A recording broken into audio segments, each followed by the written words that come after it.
911, what is your emergency?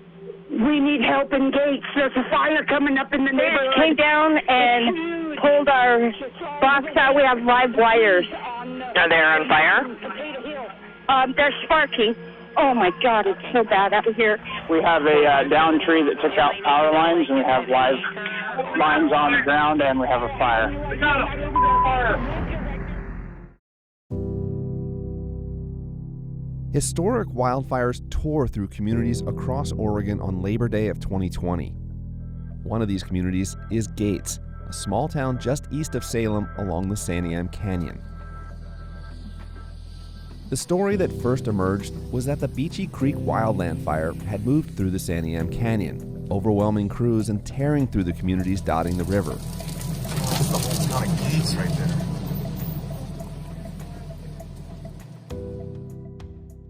But after almost a year, a different explanation has emerged. With a record-setting windstorm forecasted for the state on September 7, 2020, some power companies like Portland General Electric shut off power to communities in fire-prone areas like the Mount Hood Corridor. But in the Santiam Canyon, Pacific Power, a division of PacifiCorp, chose not to de-electrify their lines ahead of the storm. According to 911 calls, eyewitness testimony, and claims made in a class action lawsuit, it was fires from those electrified power lines that overran the community on the evening of September 7th. So one of the main questions that needed to be figured out is, was there a wall of flame or a fire moving to the community on Labor Day, or were these local ignitions? Ralph Bloomers is an environmental attorney. He is not involved in litigation around the Labor Day fires, but he is a community activist who's been working on fire-related issues for 2 decades. After the Labor Day fires, he wanted to know more.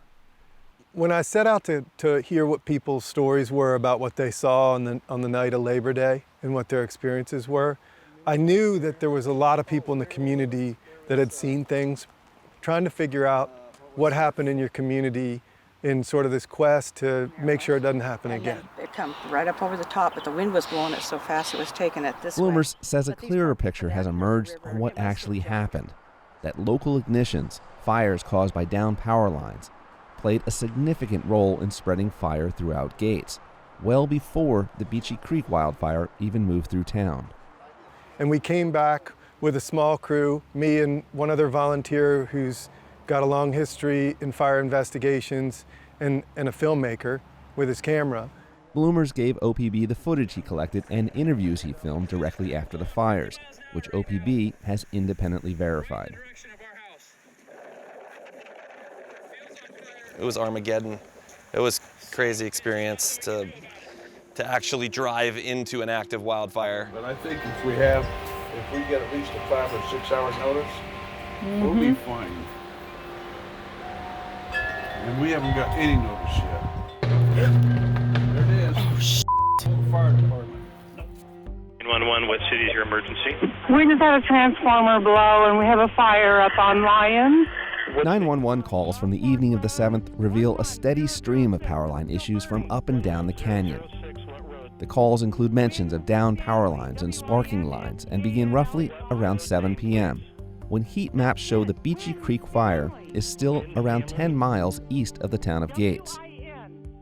OPB identified 13 power line related calls and confirmed 3 instances where available evidence suggests power lines were directly responsible for sparking new fires. It's obvious that there is power line ignitions, many of them. Started gathering information, talking to people, hearing what people had to say and stuff like that. It became real obvious there was some real strong patterns to the fire. Ron Carmichael is the mayor of Gates and lost his home in the fires. Almost a year after the tragedy, and without insurance, Carmichael has only now purchased an old manufactured home. I have a house now. It's not a home yet, you know, and there's a big difference between having a house and a home. We just saw the sky light up in 3 places, and it was there, and behind us. So we just assumed it was lightning, but there was no thunder. National lightning databases confirmed there was no lightning nearby on the evening of the 7th, when Gates was initially overrun by fire. The explosions that Donna Kamstra and other residents reported hearing and seeing could have come from a wide range of electrical issues related to power lines, some of which can, under the right circumstances, lead to ignitions. So at 11 o'clock that night, Tony, my husband, and my son, who were also evacuated with us in the RV next to us, they drove up here. And they were stopped on 22 at Staten, but there was a sheriff deputy there, and my husband said, "We're going through because we've got fire everywhere." And so he actually drove him up here. He said, "Well, if you're going to go, I'm going to lead you." So he actually brought him up here at 11 o'clock at night, and my son and my husband took water out of our pond in 5-gallon buckets. And they put the fire out behind our house, next to our house, next to our house, behind our barn for probably 5 hours. Dispatch. Hi, I'm up at the Gates School, and we have multiple fires with power lines down. We got brush fires going, lines down, and a structure fire. And just FYI, to put in there, it's the headquarters for the incident management team of the BC fire. Oh, no. And One of the most consequential power line fires was at the Firefighting Command Center at the Gates School, which had been set up weeks earlier to manage the Beachy Creek wildfire. Dispatch audio, as well as multiple 911 calls, confirmed the electric fire, which forced the evacuation of the very crews that had staged here to fight the Beachy Creek wildfire. Yeah, 165 to 31, negative on meeting up with them. They're all evacuating and headed other way.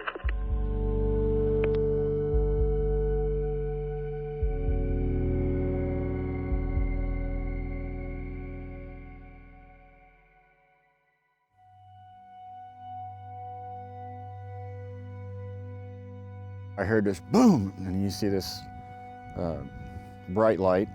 Probably 15 minutes, then you start seeing, you could tell there's a fire there. At night, you can tell when there's a fire somewhere. About 20 minutes later, another one did the same thing, and it was a little bit closer, but it's through those trees. And it looked like it was a closer explosion, and you seen something boom, and then, it just goes away. And shortly after that, that's when you start seeing the orange getting bigger and bigger through the trees. Billy Edge Sr. has lived in Gates for 5 years. He said he received no early evacuation warning, and he lost his home in the fires. Edge joined a class action lawsuit against Pacific Power, alleging the company was negligent for not de-electrifying their lines ahead of the windstorm. In my heart, I believe somebody still owes me a little bit of something to replace the things that me and my family lost that aren't going to come through the insurance money. They don't pay for, a videotape or a pic that you're not ever going to see again because it belonged to your dad and you only seen him once in your life. And I heard my dad's voice sing on that tape. So I not happy about that. So if somebody's responsible, so be it. And that Mayor Carmichael says the vast majority of Gates residents are involved in some form of litigation around the fires. I got involved with the lawsuit because I was upset. I was just, let's, for lack of a better term, I was pissed that this even happened. There is precedent for this sort of litigation. California-based PG&E agreed to a $13.5 billion settlement over power line mismanagement issues that fueled several fires, including the 2018 fire in Paradise, California.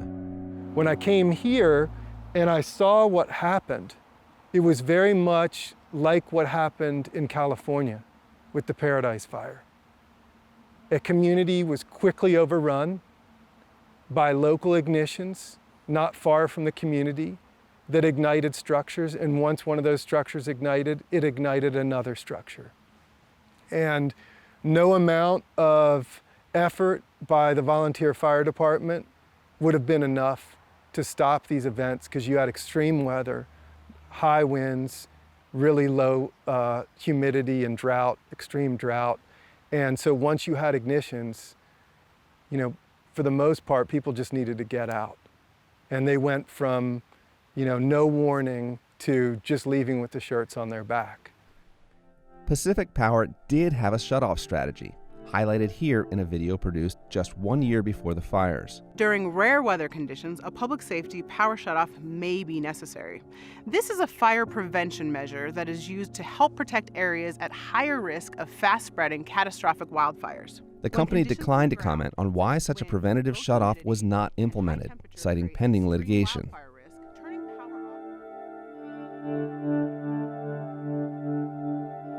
But with another hot, dry fire season expected in Oregon, Pacific Power has announced expanded mitigation strategies, including a renewed analysis of high-risk areas, better communication with the public, and expansion of weather station networks. All those steps are geared toward future fires, but the residents of Gates are left with painful memories and the still massive task of rebuilding. The loss was enormous for everybody. Even if you didn't lose your home, there's still loss. It's still hard. It's still hard to believe that one day you're building a fence and riding your horse, and the next day everything's gone in your town.